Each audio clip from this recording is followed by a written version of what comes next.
Ari, welcome back. Oh my God, wait. Thank you for saying it in that voice. I just wanted to say I accidentally called Parker Posey Piper Posey because of Piper. No, it's Piper, Parker no. Posey. I know this because I'm a huge fan of hers because she was in Josie and the Pussycat Dolls. Josie and the Pussycats. Oh, is it just Josie and the Pussycats? Yeah. Oh, yeah. Mm-hmm.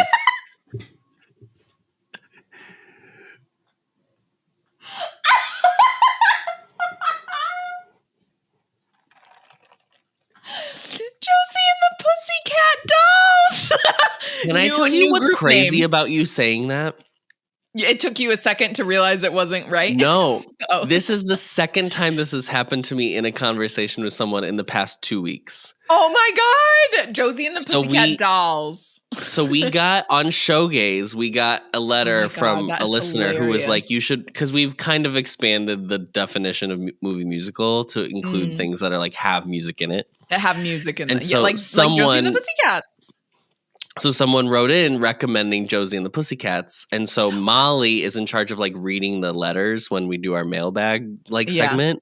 Yeah. And she like skims them and like reads them in parts. Like she doesn't read the whole letter usually.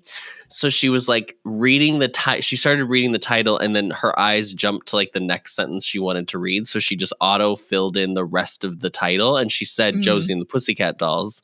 And I was like, it's just Josie and the Pussycats. And we had a good laugh about being like, ha ha ha. My brain auto corrected. Yeah. Yeah. It was such a brain autocorrect.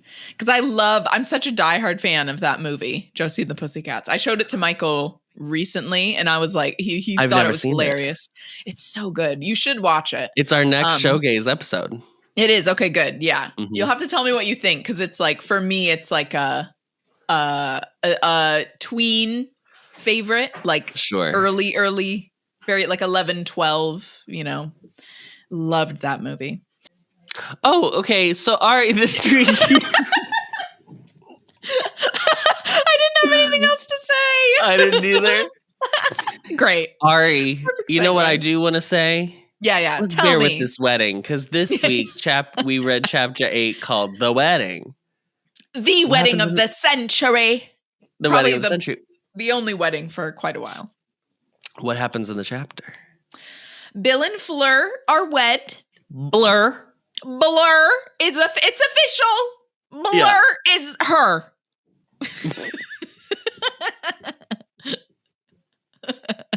Great. So they are happily wed in holy matrimony. Well, we can't really say holy, in magical matrimony.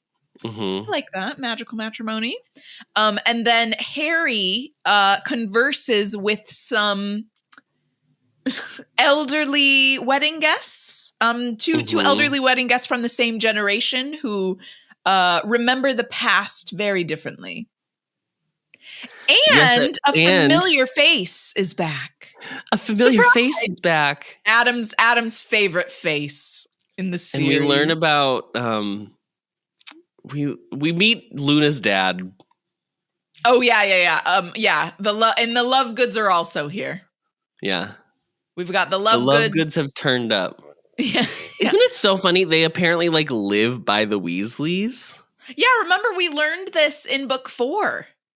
Because when they take the port key, they mention the love goods, like live over the Amos Diggory is like the love goods are over the hill, or the love goods aren't coming, or something like that. It's just so funny to me because like I'm supposed to both believe that the wizarding world is extremely small, right? Like everyone knows everybody's fucking business. But also, Ron didn't even know Luna Lovegood, someone who lived, one of the only magical people that down lived the nearby street him. From him, apparently, walking distance from him. Yeah. So strange to me. But that's also Ron. Do you know what I mean by that? Yeah. This is Ron we're talking about. But like Luna and Ginny are the same age, so it is weird that like they weren't childhood friends. Yeah, I don't know. Maybe Molly was like, You're not going over to that house. Weird. So this chapter opens with Harry, I think it's Harry, Ron, Fred, and George waiting for the wedding guests to arrive. Harry has ended up taking a polyjuice potion from a muggle boy in the local village, the little muggle village nearby. And so he's going to go by Cousin Barney and just hope that he can kind of camouflage amongst the other many Weasley relatives. Yeah. Because apparently there's a lot of Weasley relatives, and the way that people talk about how there are so many Weasleys is like kind of gives me the ick. Are the Weasleys supposed to be? Are the Weasleys coded as white trash? Maybe. I feel like sometimes people have this like view that would of, be like, the American equivalent. Catholics as well, though. In previously, because Catholics obviously using birth control was against like Catholicism views. True. Catholicism is very different here in the UK, because like Michael's parents go to Catholic church, but they're not homophobic like at all. So it's very different here. Obviously, they have a more intense. There's a very clear division between church and state here. All right, they probably wouldn't even say state, just like church and the government. Where America, it's like people. That's so funny that you say that, because the head of the monarchy is also the head of the Church of England. So there's almost not a separation of church and state. But technically, yes, like Parliament with does the not monarchy, the monarchy, Well, yeah, because of the Church of England. Mm-hmm. Yeah. The good Anglican old Henry VIII. Good old. Creating the Church of England so he could marry Anne Boleyn. Love it. Iconic. And then behead her. Has a man ever loved you enough to create a whole church for it? I don't think so. You know what? Michael, take notes. So they're just basically waiting for the guests to arrive. I just wanted to make a note that their wedding colors were purple, gold, and white, which basically were me and Adam's high school colors. Yes. They were. They are. Oh, no, they were. Because our high school doesn't exist anymore. Yeah, our high school has been closed down. There were a bunch of people that there's someone probably from our high school is watching this episode somewhere. Maybe not actually. Some people made like posts being like, oh my God, Clay is closing. Oh my God, so many happy memories. And I was like, are we really doing this? Really? So strange. That just is not, I would have no inclination to do anything like that. No. Not saying everyone has to do what I do, but I just am like. And I didn't even feel like I had like a negative like I didn't feel like I went to high school and like I only remember bad times, right? Like I had some great I have great memories from our high school experience. Yeah, me too. But it's so strange to me. None of them are affixed to the building or like the idea of that school. It was not about Clay that I had. It was like the people I went with that I really liked. Yeah. I didn't really. Clay is like a building I didn't like. Pretty much all of the other high schools were way better than our building. It was not nice. It was the oldest building. It was not nice. And then they did renovate a little bit after we left. Like I remember I came back and saw the new dance classes and stuff, and they were amazing. But I was like, cool. I left. I never got to utilize those. Yeah. But yeah, it's bizarre. I don't know. I mean, I guess that's people make that joke of like, you don't want your high school years to be like you don't want to look back on high school and be like, those were my golden years. Yeah. You don't want to peak in high school. Yeah. Yeah. I'm like, okay. Yeah. I definitely don't feel that way about high school. So maybe that's a good thing. But yeah, it's very much more like the memories that I like to think about that have to do with high school. It would be more like just talking to you about like, do you remember how funny this was? Yeah. It's not dependent on the actual Clay High School still standing. So did you catch this, Adam? Going back to this bit, she just couldn't resist having this Muggle villager be fat. Oh, he's fatter than Harry. That fat fuck of a villager.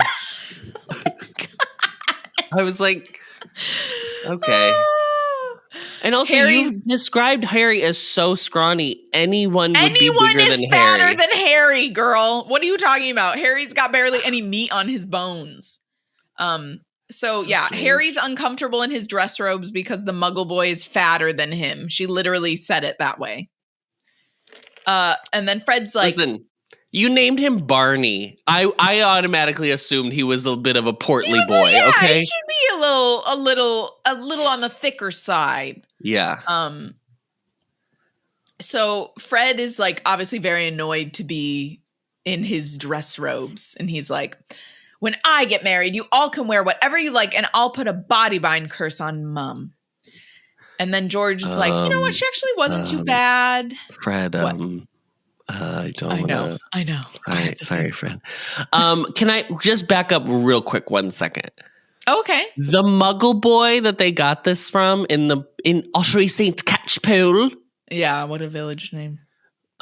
Fred and or George, I don't remember which one. The twins. Yeah. Got his hair via a summoning charm. Accio hair. Ah! I was like, okay. He was like, something bit me. Yeah. But also, it's so weird to me because it is Polyjuice Potion. This is how he is able to disguise himself today. Yes. But they do not talk about him having to keep drinking the potion throughout the day. Also, which he would have to do because we know that it's an hour potion. And also, Polyjuice Potion takes so long to make. Well, they still have that leftover because Hermione said she still has that leftover from. Oh, right. That's true. You just put anyone's hair in it. Yeah. Okay, yeah, that's true. But also, that's true. I feel like it's got to go bad at some point. If the love potion in the cauldron cakes became more intense simply because come on of the length of time they've been festering. Yeah. So George is like, yeah, she wasn't too bad this morning though. Their mom, to be clear, he's like, oh yeah, she wasn't too bad this morning. She just cried because Percy wasn't here. But who cares about him anyway? I don't really want him here anyways. I had completely forgotten Percy existed as a family member. Yeah, until he's been gone for so long now. Mm-hmm. Yeah. So the guests begin arriving, and then George gets very excited because he thinks he sees a few Vila cousins, but Fred ends up beating him to the pair of Vila cousins who also happen to be French. Is this a thing? The Vilas were from Bulgaria, so they're supposed to be Bulgarian. I think it's just French. Because they're Fleur's cousins. Is my guess. I just think that I'm a little like, Joe, I don't know how clever that was because you literally introduced the Vila to us because they were like the Bulgarian mascot, but then the one Vila we know is French. Yeah. So I was like, interesting. She just wants an excuse to make fun of French people, which I'm kind of okay with. We won't hate on her for that specific thing. No. Did you see, by the way, I'm sorry to bring this up. No, I know what you're going to say. The asexual thing? Yeah. I think we have What the fuck is wrong with her? We have to believe the mold theory that she's just slowly losing her mind in what she lives in a castle somewhere. Is that right? People think I just don't even understand the level of vitriol for a community that truly does not affect you in any way. Oh my! Why do you even care? Why do you care? Why does it affect you? That the post that she shared, by the way, was just happy asexual day. Yes, I know. Just a very generic nothing happy post. Asexual day. Yeah. Asexual awareness day or whatever. Yes, asexual awareness day, yeah. Why? How does it affect you? It doesn't affect you at all. I hate her so much, Ari. I hate her so fucking much. So yes, Fred beats George to the pair of pretty French Vila cousins. So then George ends up having to help the middle-aged ladies. And I was like, oh, how horrible. Mm-hmm. Just the way, I don't know why she needed to do, the way that she says things like this. I just always feel like it's just unnecessary. Yeah. Because I'm like, you I didn't think have to she's make them like middle-aged ladies. Yeah. Oh, a middle-aged woman, she might as well be dead. Like, I just am like, what are you getting at? The worst thing ever. I understand it's like he wants to be talking to a girl his own age, but I'm like, you literally could have had him help like an old man or something too. Like, I don't know why it had to be specifically middle-aged ladies. So Tonks and Lupin arrive, and they know who Harry is because Arthur tipped them off, apparently. So Tonks is blonde for the occasion, and she seems to be in like a fine mood. And she does apologize to Harry because she says the ministry is very anti-werewolf. That's why they had to leave the previous night. Sure. And then Harry notices that Lupin looks very like down. He's not, doesn't seem like his usual self. Something's bothering him. Something's on his mind. He seems very distracted. So there's a little bit of a funny moment where Hagrid like doesn't sit down on the chair that was like enchanted for him, and then he ends up like reinforced chair. Yeah. He ends up smushing like 5 little wibbly chairs. Yeah. And then Xenophilius Lovegood arrives. He is here. The best name. The best. Xenophilius, yeah. Fucking name. He's wearing all yellow, a very unique looking necklace that is a triangle with a circle with a line in the middle of it. Which, like, I'm trying to remember if I pictured it that way or if I, like, do you know what I'm saying? Like, did you picture, like, the circle being the biggest and then the triangle and then the... I'm, like, I can't remember now because I'm so used to what it looks like. So then Harry is like, oh, yeah, nice to meet you. Is Luna where's Luna? Is she with you? So Luna apparently lingered behind to spend some one-on-one time with the gnomes. The gnomes in the garden. With the little gnomes. And then she ends up coming over and immediately recognizes Harry. She's like, hi, Harry. And he's like, I'm Barney. How did you know it was me? And she's like, oh, have you changed that too? Oh, I don't know, just your expression.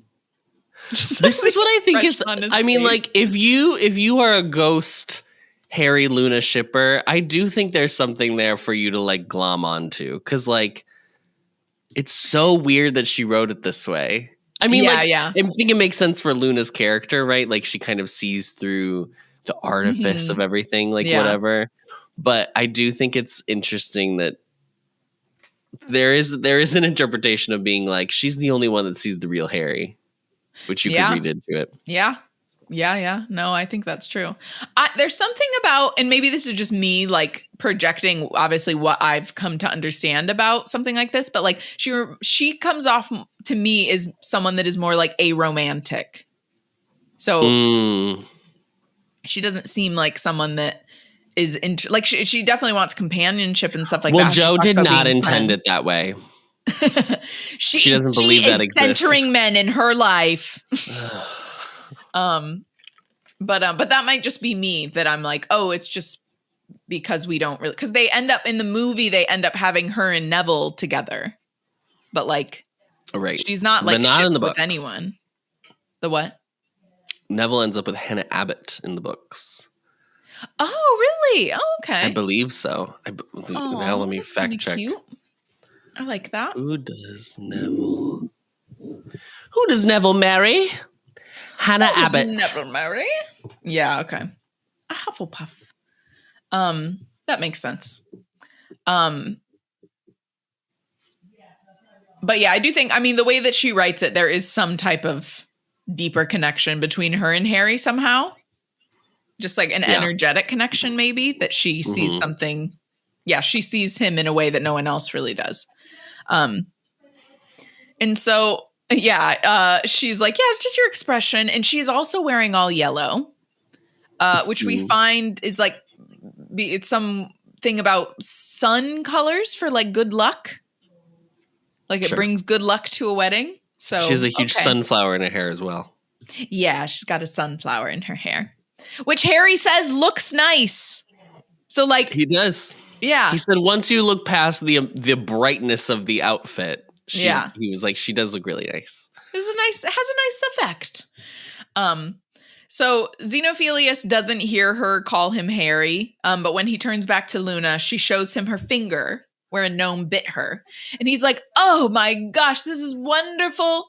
Now, if you feel any inclination to burst into an opera song or declare something in Murmish, don't suppress it. You let that out. And Ron like stifles a laugh. And then Luna's like, he can laugh, but my dad's done a lot of research on, she calls it Gnumbly Yes, magic. because this is the proper like Latin name for the species of gnomes. Something Gnumbly. Gernumbly gardensi.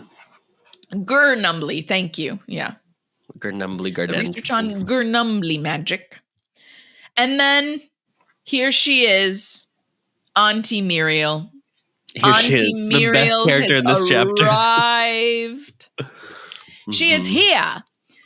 So of course, right away she comments on Ron's hair being too long. She thought he was Ginevra. Is that how you say it? Yes. Do you know who this is? What? That's Ginny's full name. Yeah, I know. I thought Ginny was just Ginny. I didn't know it was a nickname. No. She has a full name, yeah. How is it spelled, I can't remember. Ginevra. Ginevra. It sounds like a drug. It sounds like ask your doctor about Ginevra today. Yes. It's a Welsh name. Ginevra side effects may include nausea, heartburn, indigestion. Oh yeah, it was occasionally used in medieval and Renaissance Italy in reference to Queen Guinevere. Okay. Camelot. Yeah, exactly. So yeah, she comments on Ron's hair being too long. She thought he was Ginny. She asks who Barney is, and Ron's like, oh yes, this is our cousin Barney. And then she's like, oh, another Weasley, you breed like gnomes. And I was like, yeah, it's crazy. How many times are we going to reference gnomes in this chapter? We love talking about gnomes. But yeah, this was the whole thing of like just people looking down on people for having too many kids. Mm-hmm. Which is just another judgment of like being sexually active, basically. Like just this idea that you should abstain, basically. And it's like, it's interesting because like historically you would have a lot of kids because most kids would not make it out of childhood. That's why you had so many children. Yeah. Obviously the Weasleys are, I think Arthur and Molly they're just going at it. They were going at it for years. Yeah. But there is this weird thing about, people looking down, specifically on poor people who have multiple children. Mm-hmm. Yeah. So she goes on about how she wished she could have met Harry because she's heard Ron talk about how they're friends. But then she's like, oh, guess you're not really friends, huh? Or you're just boasting about that, but it's not actually true. And he's like, no, we're friends. He just couldn't come. And so then she like starts, it's so funny. She just starts talking to Barney. And she's like, I've just been showing Fleur how to wear my tiara. I'm like, just like no one asked. Yeah. Something borrowed. Yeah. And then she's like, it's been in the family for centuries. And she's like, she's a pretty girl, but still French. This my favorite part of the chapter was this line. Yeah. It's so funny. She's pretty, but Actually, French. My favorite part of the chapter is later when Muriel asks for the chair and she's like, oh yeah, give me that chair. I'm 107 years old. 107. Yeah, amazing. So yeah, not a fan of the French, dear Muriel. So then she asks Ron to find her a good seat because she's 107. Correct. And she shouldn't be on her feet too long. So Hermione comes up after Ron's come back from sitting Muriel because he's like him and Harry are kind of talking about how she's a nightmare basically, and she used to spend, I think it was Christmas with them. Yes, Christmas. Mm-hmm. But then one of the twins put like a dung bomb under her seat or something, and so she hasn't come back since. And they're probably written out of the will. Yes, and they're probably written out of the will, but he's like, doesn't matter because they're going to be filthy rich, richer than all of us at the rate they're going. So we don't have to worry about that. She gives me a little bit of like Aunt March in Little Women. Oh yes, that is the vibe. I was going to say, I always think of obviously like the Duchess from Downton Abbey, but she's a bit meaner than that. So the Dowager Aunt March, Marge or Aunt March? Aunt March. Aunt March from Little Women. That's more accurate because she is not warm really at all. No. So then Hermione comes up and Ron's like, oh, wow, you look great. And then Hermione brings back the same line from earlier where she's like, always the tone of surprise. And then she says, well, your Auntie Muriel didn't agree, actually. She said, oh, the muggle-born girl, bad posture and skinny ankles. Which is crazy because what do you mean skinny ankles? Thank you, that isn't the problem. I wrote a note about this. What? Is skinny ankles a thing? Maybe Muriel loves a big, fat, thick loves a cankle. She's a cankle gal. Shouldn't you want to have slender ankles? This was so wild to me. Unless it's like because they say that it's described as Hermione's wearing this lavender dress with matching high heels, which I thought was so interesting that it said high heel. It was like so jarring to see the words high heels in a Harry Potter book. I don't know why. Yeah. But I was wondering if she was like, oh, it looks like she won't even be able to walk in these heels. I couldn't tell if that was the read. Like her ankles look so weak. Oh, yeah, maybe. But then say like weak. I've heard weak ankles. So weird to say skinny ankles. I was like, you don't want them to be skinny? That's what you're saying?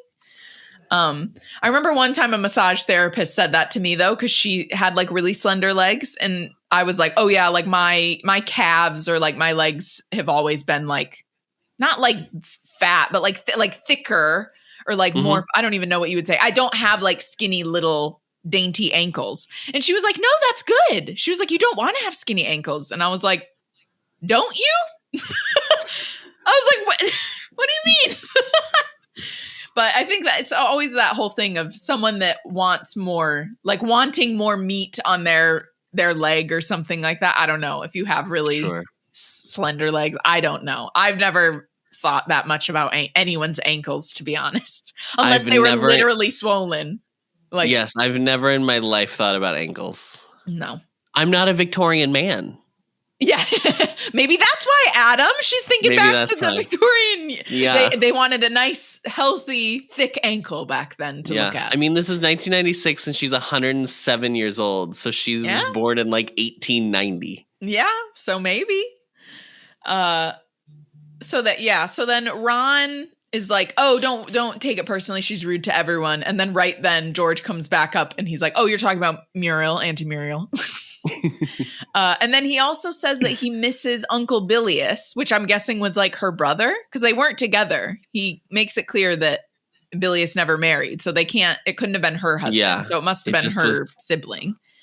Maybe, yeah. And then they're all distracted because they're laughing about Bilious pulling flowers out of an orifice of his body that I don't want to know about. Out of his butthole, for sure. Yeah. And I was like, what are we talking about? This was funny. This is what I meant, though, by being like, oh, they're the white trash family. Like, you have the, like, uncle that, like, makes poop jokes and does, Yeah. But your uncle should not be taking off his trousers in front of the other kids. Like, do you know what I mean? Like, I'm like, oh, my God, what are we doing? Yeah.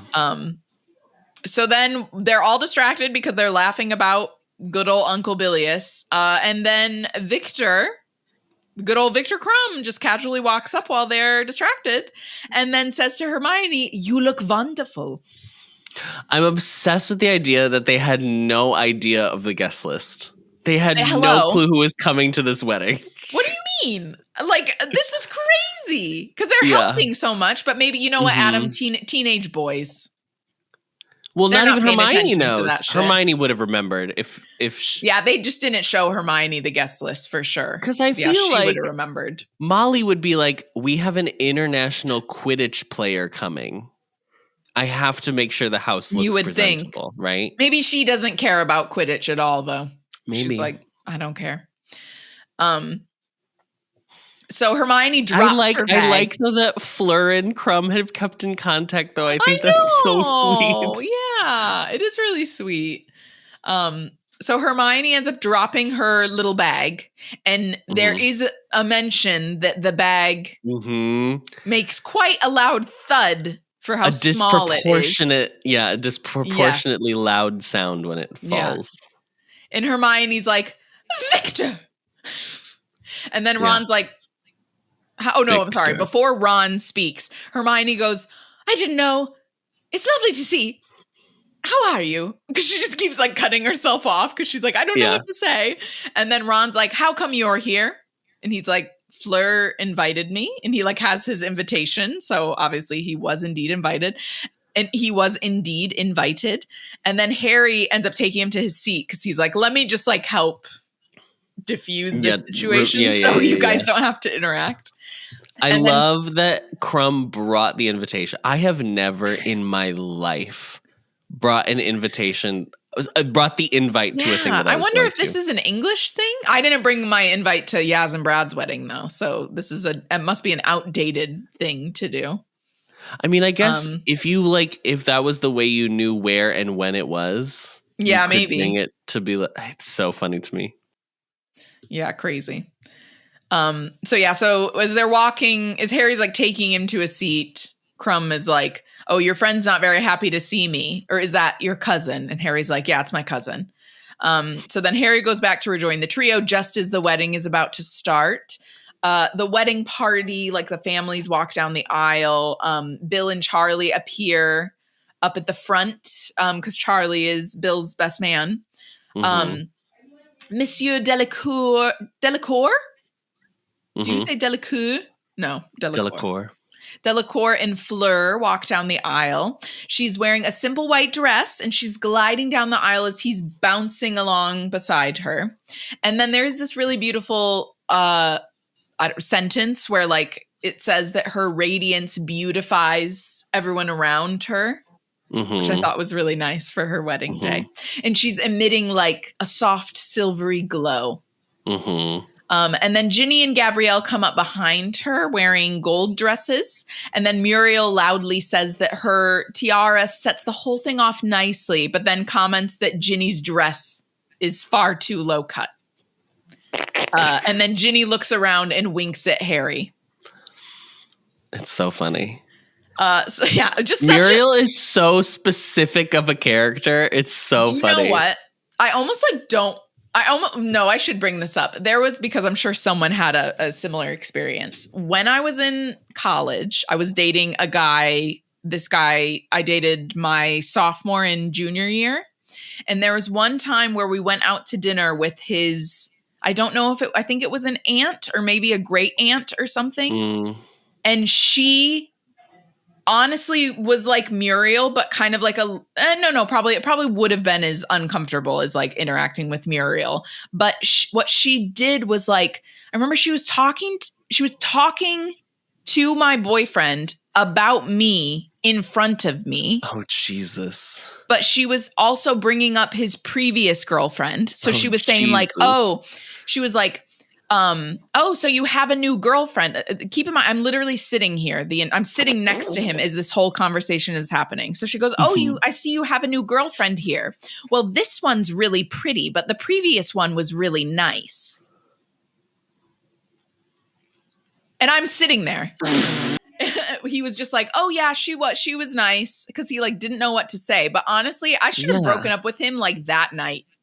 Because if someone is going to speak to your girlfriend that way, like in front of her, and this was like a woman talking to like about a young woman in front of her in this way. Yeah. Like it was so uncomfortable for me. And this was the first time I like met this person. And she never was like, oh, I'm so-and-so, nice to meet you. Or like, what's your name? She didn't even like speak to me. So I literally just was like, Hello.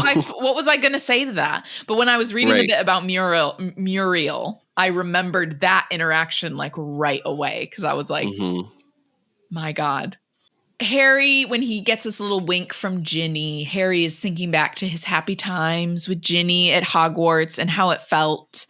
It felt like he was living someone else's life, you know, because he just like has never been able to kind of picture anything past a Voldemort future for himself. him. Yeah.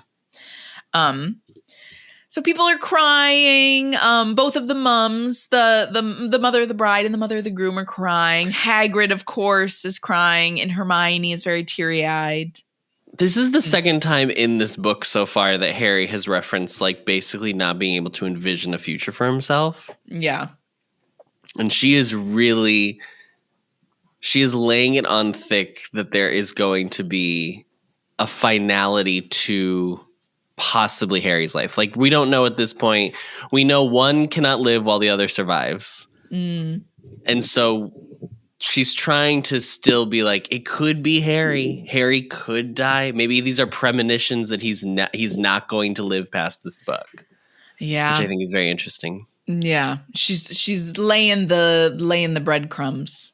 It's also interesting to have this reaction, or Harry have this moment of realization, whatever, when he is in someone else's body.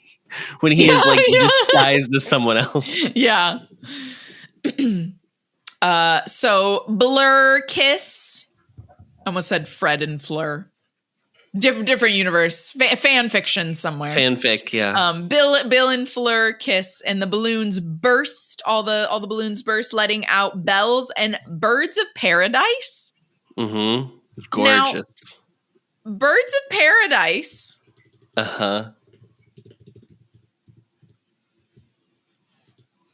There's a bird of paradise flower, but birds of paradise. Where is this? Are they thinking of a specific bird? What is the ones from paradise?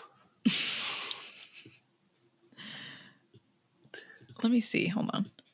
These birds are, because there's a bunch of different birds of paradise, but yeah, okay. Yeah, this is not like a little bird. No. This is like a very large bird coming out. Big birds. Big bird.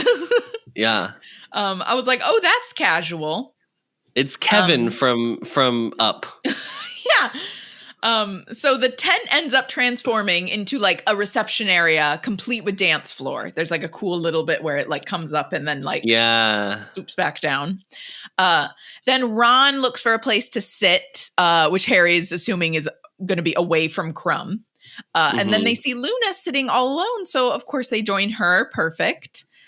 Bill and Fleur have their first dance. Then Victor comes up and takes Luna's empty seat because Luna is like, oh my God, I love this one. I got to get up and move around.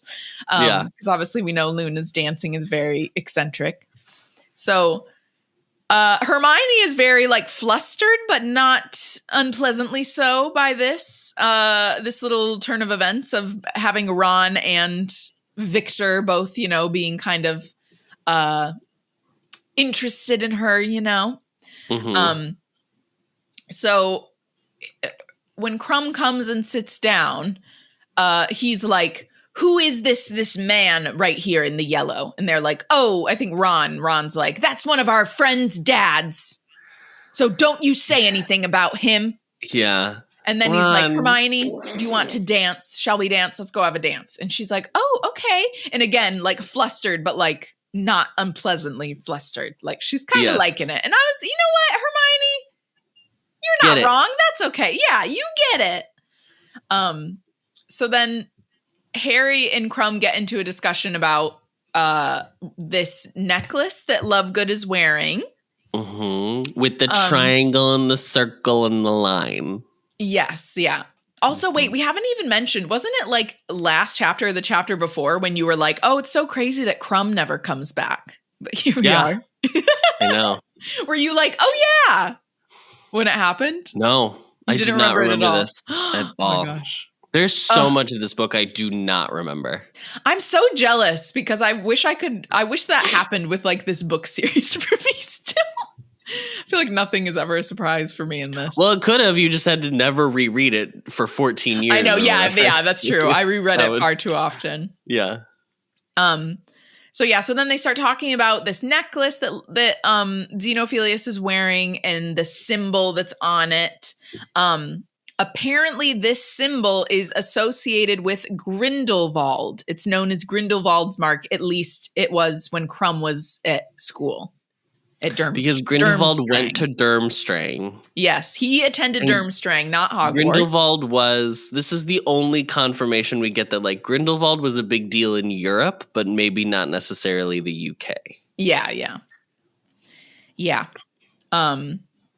So basically, Grindelwald was a dark wizard. We know that Dumbledore had a duel with Grindelwald, so not a great guy. Kind of like the Grindelwald and Dumbledore were butt buddies, you know. No, we don't know that yet. We know that. we here at the Anxious Millennials know that. Yes. Yeah, so basically Grindelwald was like the worst dark wizard before Voldemort. So he's bad news bears. And then Harry's saying to Crumb, he's like, honestly, I doubt Xenophilius even knows what that means. He's a very unusual man. They're a very unusual family. And then Crumb pulls out his wand and like starts like thumping it because he's like agitated about the situation. And then Harry realizes he remembers Grigorovich is the one who made Crumb's wand.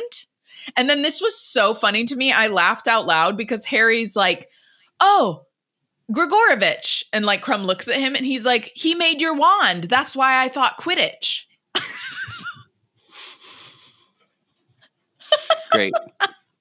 This is like a neurodivergent thing to do. Yes. That like you literally are just like, oh yeah, I thought that because I saw your wand and then I thought about Quidditch. And everyone's like, what are you talking about? Like but you're in your head, you're following the thought. Harry Potter, our neurodivergent king. Oh my God, wait, this reminds me. There was one time in class where in a I think it was like, what was it? It was a class that the performer theater majors had to take where we learned about like set design, backstage stuff, just all I can't remember what it was called. Oh my gosh. But we had to learn crafts for the stage. Yeah, that's something like that. Yeah. And there was one time the teacher, Mary Black, I loved her. She was so great. She was talking about how the lights like change color, but our eyes can't register it because we can't see how fast it's like blinking. Like if you sometimes on cameras will pick up that the light, like the LED lights are like flickering or something. And I had this thought in my head because bees can see colors that we can't. So I was like, who can see it? Bees? And I'll never forget my friend Elena like cracking up next to me, but also going, you knew what you meant. You knew. Yeah.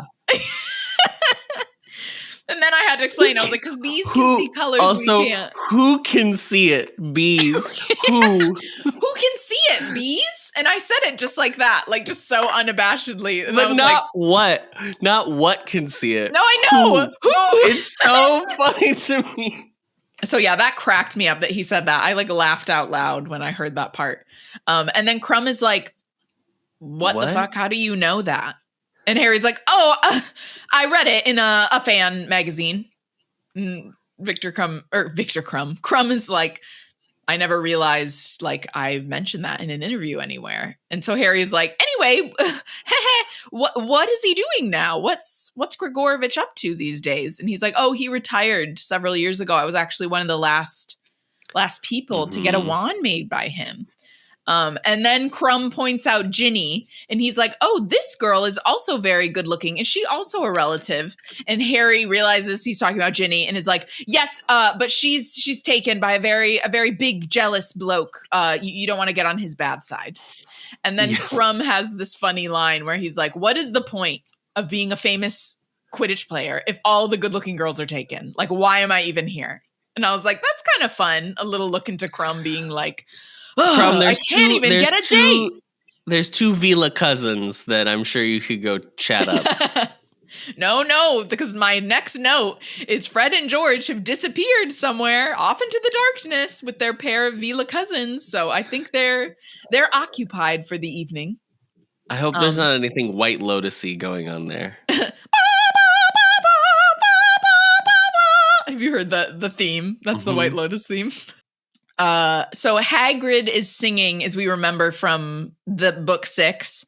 He's singing the Odo the Hero song again with Charlie and another wizard. This must be like a British thing to do when you're drunk, that you sing songs. Like, yeah, I'm like, that is not, we don't do that in America. That is not a thing in America. Which I understand, obviously in the olden days, you had to have some form of entertainment. So people would be like singing and stuff, but I'm like, not like the drunks singing. You would have like a pub singer, like a performer in the pub or something, you know?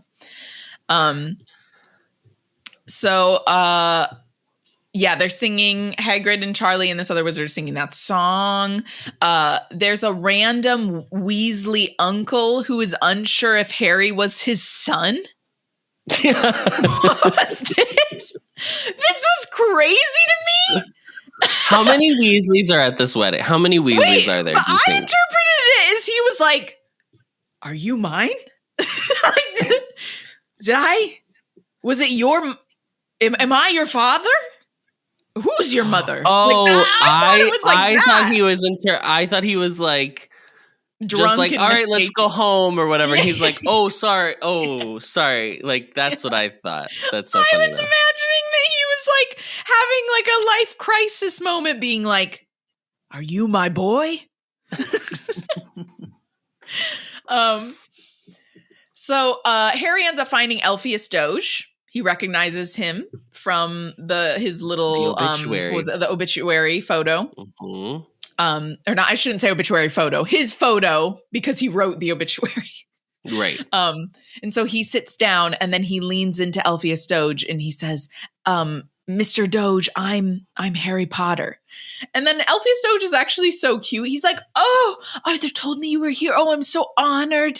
So lovely to meet you." And then he's really sweet. He's like, "I thought of writing you when Albus passed just because of the shock." And he himself, like his eyes well up as he's saying this. And I'm like, I kind of wish that Harry would have stayed. I know he can't really stay in touch with anyone right now, but I'm like, I kind of wish he would have stayed in touch with Elphias Doge, because he seems like such a sweetheart. And he could have been comforting to Harry, because he did know Albus really well. And so then Harry mentions the obituary. Did he? Well, I think he did, in terms of the things, you know, and actually knowing Dumbledore for the person Dumbledore really wanted to be, the direction he grew into. Yeah. So Harry mentions the obituary. He says he didn't realize him and Dumbledore were so close. And he's like, well, you know, I knew him as well as anyone did, but definitely the longest, if you don't count Aberforth. And for some reason, people never do seem to count Aberforth. Yes, he said this, and I was like, okay, you need to get Aberforth out of your mouth, sir. I'm not doing this again where I'm yelling about I thought you were going to say something about the Aberforth bit because of how he, like, dragged him to filth in the obituary. I was like, you keep bringing up Aberforth. Like, nobody remembers Aberforth, but I want to remind them that he's a low-life piece of shit that was nothing like his brother. Okay. He definitely, we can tell that he idealized Dumbledore, Albus. For sure. Albus, I should say, since there's technically two Dumbledores, for sure. So then Harry brings up Rita's bit that obviously came out in The Prophet, like teasing, you know, what to expect from her book. And he's like, oh, I saw it. She actually tried to get me to talk, but there was no way I was going to talk to her. And then Harry kind of, you know, is like, I think Doge can tell Harry isn't really convinced, because it says, like, Harry's like, but he needs to know for sure, like, to make absolutely sure. And Doge is like, don't believe a word of it. Don't let her words tarnish your memory of him. And Harry, like, still isn't convinced. But then Muriel overhears him talking about Rita. And then this is where she kicks a youngster out of the chair. she says she's like, I'm 107. Give me that chair right now. I'm 107. Took me out. I don't understand. I don't know if I buy that Harry would be as swayed by Rita Skeeter's column as she leads us to believe he is. Yeah, just because obviously we know that Rita Skeeter published the thing about Harry, but that was because they literally forced her to. And that was like the every one other time. thing she's ever written, we know has been extremely exaggerated. Oh, yeah. Yeah. So it's so weird to me that he's like kind of swayed by her writing this. I mean, I guess it's fine to be curious, and it is taking like the contrasting view of Dumbledore's life. Yeah. But he's so like ready to not believe Doge that I'm like, it's surprising to me. I think if he didn't start the scene believing Rita Skeeter, if he was just like, I saw Rita Skeeter's thing, and then they talked about it, and then Muriel comes in, and then as Muriel keeps talking, then he's like, well, what is the truth? Like, then I think that would be different. It's just weird to me that he like starts in this place that he's like, I don't know if this guy really knew him. Maybe it checks out what Rita Skeeter's saying, actually. Maybe she's turned over a new leaf. Yeah. So basically it comes out when Muriel sits down, we get the tea from Muriel that apparently there were rumors about Albus before he became all famous. And she thinks that he might have done away with his sister Ariana. And she says this like so casually. It was insane. She says like, it. Oh yeah, he'd done away with her. She says it the way that Eliza Doolittle in My Fair Lady talks about her aunt being done in. We think the old woman they done her in. I just saw My Fair Lady recently, so that's why it's on my mind. Fun. But yeah, it was wild. I was like, you just casual. We're just talking about this at a wedding again. Your like a murder. Nephew's wedding, but that's fine. And Doge is immediately like, untrue. And Harry's like, he never told me she was a squib. I never knew that. And she's like, yeah, why would he? Why would he have told you that, Barney? Because obviously she has no idea. No, she calls him Barry. She doesn't even know his name is Barney. Oh, it's so He's like, he wouldn't tell you that, Barry.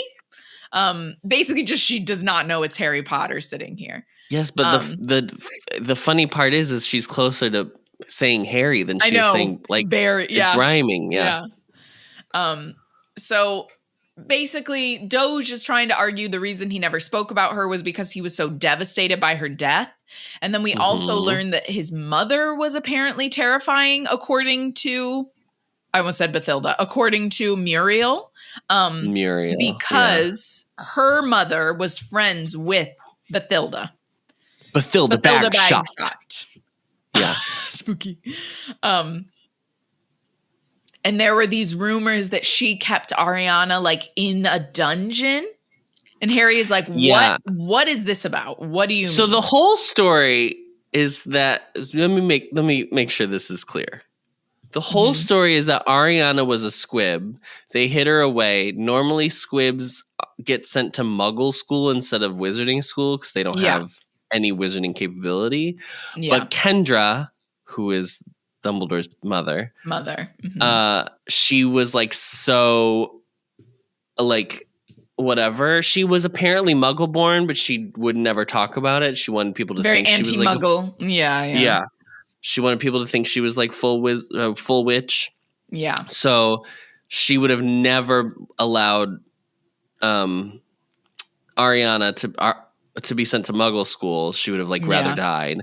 So then they allegedly locked Ariana up, and then later she's like, maybe Ariana killed Kendra when she tried to escape. Who knows? Maybe it was a Gypsy Rose situation. Because Doge is like, oh well, surely Ariana killed her then. Like is like trying to be like, oh how ridiculous, and then she's like, you know what? She could have. Checks out because she says she was like. If Kendra hadn't died before Ariana, I would have assumed Kendra killed her. Yeah. So she thinks, obviously, as Adam said, like back in the day, squibs were just like shipped off.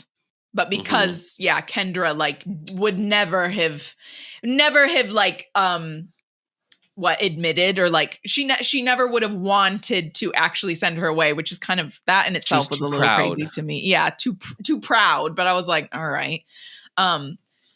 Doge is trying to explain that Ariana was delicate and her health was always up and down. And that's why she was like inside all the time. But Muriel's like, I knew a healer at St. Mungo's, and he told me and my family that she was never brought in. And I was like, wow, okay, there is no HIPAA. You can just be talking about HIPAA. people's no medical stuff. Doctor-patient confidentiality whatsoever. Nothing.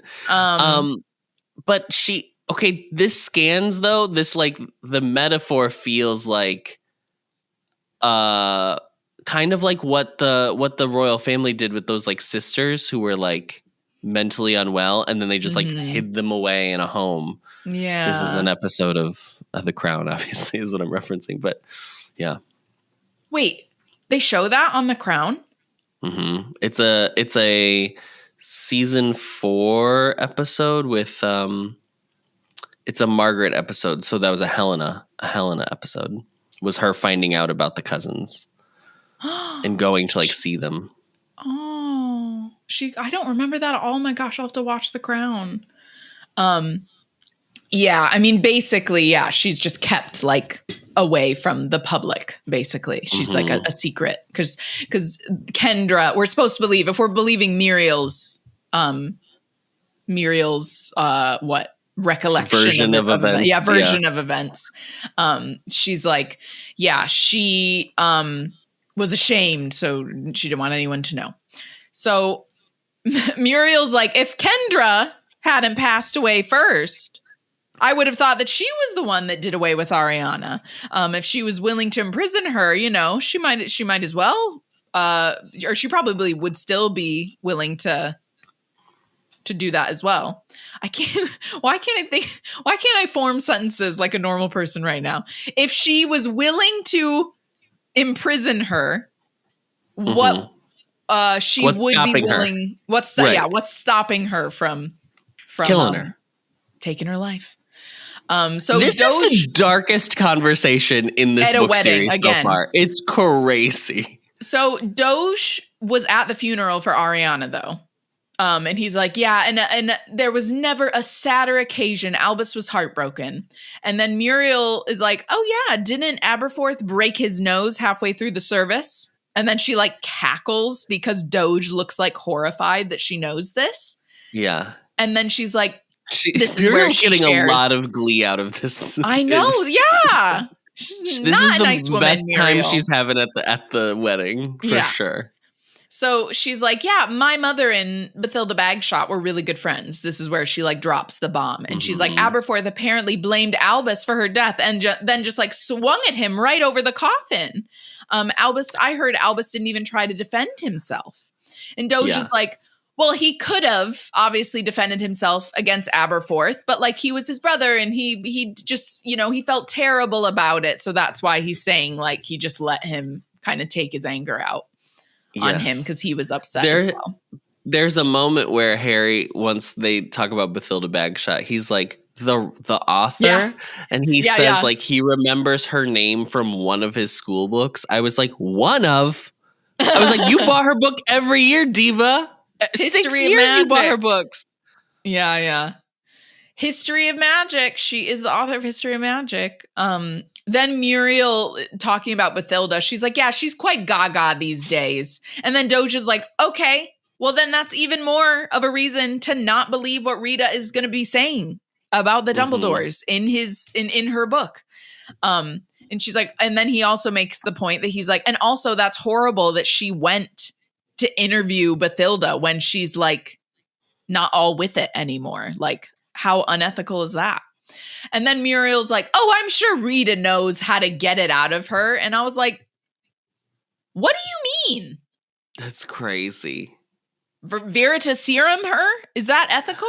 Like, again, I I'm mean, just like, what Muriel are we is doing? like obsessed with Rita Skeeter. She like fully believes anything Yeah. Rita Skeeter writes.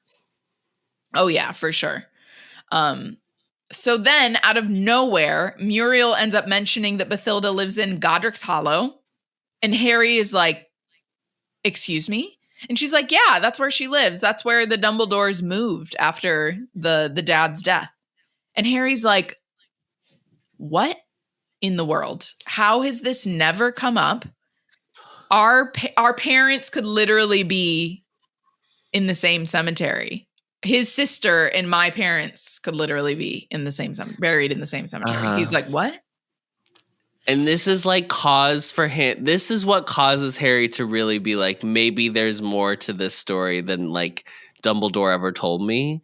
Because Dumbledore didn't tell me that he grew up in Godric's Hollow. And there's a part of me that was like, that you didn't even grow up in Godric's Hollow. Yeah, I know. I had that thought as well. That I was like, but you didn't grow up there, so he might not even know if you know that was like where your parents were. We didn't even know until last book when you mentioned it, and it doesn't mean anything. Like, apparently, Luna Lovegood and Ron Weasley grew up next door to each other. Yeah, I know. I'm like, it must just be like a common. It's Godric's Hollow, so there's a ton of wizards Godric's living there. Hollow. Yeah. The only Godric we know in the world is Godric Gryffindor. Yeah. I think it just is. It's that type of situation, though, where because he hasn't gotten like. He has no answers. Yeah. He's just like, oh, well, everything could be a lie. Like he's kind of jumping to conclusions. He's like fully like conspiracy theory. Like he's ready to believe anything. Possible. Yeah. So Hermione comes to sit down next to him as Crumb like storms off from Xenophilius Lovegood. Harry sees this happen. Like, I actually really like the end of this chapter because it's so chaotic and like everything is just being mentioned in like, and it feels like a real wedding where there's like 1,000 things going on at the same time. Oh my God, yeah. So Hermione like looks at Harry. Throwing the fucking logs or whatever, the Scottish wedding bullshit that you did. What is that called? What we did? Yeah. Oh, when you the caber. No, is it? Yeah, caber toss. Yeah. People are doing that over in the corner. Yeah, caber toss. People are lining up at the seconds at the buffet. You know. So when Hermione sits down, she's like, oh, I just definitely cannot dance anymore. My feet are killing me. And then she like looks at Harry, and just by looking at him, she's like, what's wrong? Because she can tell, you know, he doesn't look too happy. And then Kingsley's Patronus, which is a lynx, appears and says, the ministry has fallen. Scrimgeour is dead. They are coming. It's so scary. End of chapter. So I know. Scary. End of chapter. End of chapter. Good for him, though, for getting it out. Sure. Like, let my other favorite line from this chapter is when Crumb initially sits down with them and is like, "Who's the guy in the yellow? He looks like an omelet." Oh yeah. Who's the guy in the yellow? He looks like an omelet. It's so funny. He looks like an omelet. That is so funny to me. I know Xenophilius and Luna are at the wedding. I think in the movie, do they have them in yellow? I don't think so. Okay. Wait, maybe though. Actually, hold on. I'm like already second guessing myself now that I say that. You mustn't second guess yourself, Ari. Thank you, Adam. No, they are in yellow. They are. Oh, okay. Yep. Cool. Well, great job, Ari. Thanks for leading us through. What a chapter. And we are now in the book. We are now. Things are happening, y'all. Yeah, we are going to now. Well, I mean, it's not going to be a barrel toward the end because we're going to have like 8 chapters in a row of like camping, but we're on the way. The ministry has fallen. We are on the way to Harry having to fix the wizarding world. Yeah, Harry, your quest is about to commence. Yeah. Good job. We have some comments. Okay. On the Chapter 5 Fallen Warrior episode, Katie McCoy says, spoiler alert. So, spoiler alert. Spoiler girlies. alert. Spoiler alert. You find out in Snape's memories that Snape is the one who comes up with the 7 Potters idea. He confunds Mundungus and gives him the idea. Snape has to share the correct move date of Harry, so Voldemort will believe he's a spy. He's still the spy. Wow. Okay. Cool. I don't remember that. There we go. Something I don't remember. There you go, Ari. You were just saying you wanted something you couldn't remember. Thank you. Thank you for sharing that. And then on Chapter 6, we have a long comment actually from Tabby Martha. Oh, Tabby Martha. First, love the pod, and of course, 5 stars. Thank you, Tabby. Thank you. As far as the process for creating a Horcrux, I have always believed that Jo is just being her extra hyperbolic self when she says it's so horrendous that she can't speak about it and it made her publisher vomit.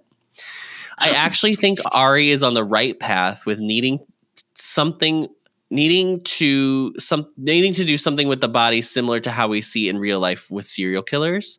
But we know that most serial killers do this as a form of control over the victim, and anyone creating a Horcrux is not trying to control their victim, but themselves and their life. So I believe whatever needs to be done would be done to oneself, and that is why we see Voldemort physically change as he creates more Horcruxes. Probably still pretty graphic and morbid, though. Also, the process would have to be done before the killing/death, otherwise Harry could not be made into the last Horcrux. We know Voldy went to the Potters with the intention of making his last Horcrux. This would line up with his soul being ready to attach to Harry, even though Harry wasn't the intended Horcrux target. Okay. I don't think the Horcrux spell cares about who is killed as long as someone is killed, which Voldemort technically was. Yeah. Horcrux magic just seems overtly complicated for no other reason than Jo didn't want to explain it. The only thing that's worse than this is the Elder Wand ownership/allegiance. Which I'm sure we're going to have lots of questions about that. Because this book, being the last of a series, drops so much fucking lore right at the end of this book series that is so I know. bonkers. Yeah. So there's that. And then finally, one last comment. This is from Francis Gerber, also on Chapter 6. Francis says, Adam called me he. Proud she here. Sorry.